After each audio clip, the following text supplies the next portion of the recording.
Now we've seen that the Microsoft Azure comes with dozens of what's called built-in roles. And again, it covers all of those individual Azure services.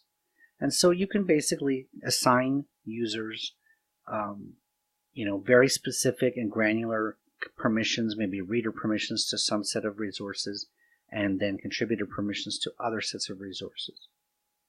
But what if none of these roles are good enough for you? Okay, because you've got these extremely broad roles, owner, contributor, and reader, and then you've got dozens of very, very granular roles.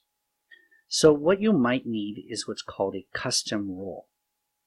Now, there is not an add role button within the portal here, but we can go and create a custom role using either PowerShell or CLI. Now, the technique that Microsoft recommends is that you take the role and basically save it to a JSON file. Take an existing role. Let's say you take the reader role, and then you then modify it. So it's easier to edit an existing role than to sort of come up from scratch with a role definition. So it's showing you the example here on the Microsoft website of putting a reader role into a JSON file and then editing the file to allow Microsoft support services within that, for instance. Okay, so you create this new reader support tickets role, and you granting Microsoft.support action star, which means full access to that set of services. Okay, so now you've basically modified an existing role, given it one more additional permission, and you're calling it reader support tickets.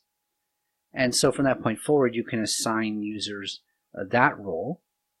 You can list those roles. You'll see these roles listed in the portal. When you go to assign people into roles, you'll see it. You can update it. You can delete. So custom roles really are a way of making very specific permissions for your specific circumstances. Instead of being forced into Microsoft's extremely granular roles, you can say, well, this is what a developer is, this is what a customer service representative, this is what DevOps does, etc., and create a complete package of permissions into a single role, and then you assign those roles to people. And that's why it's called role-based access control.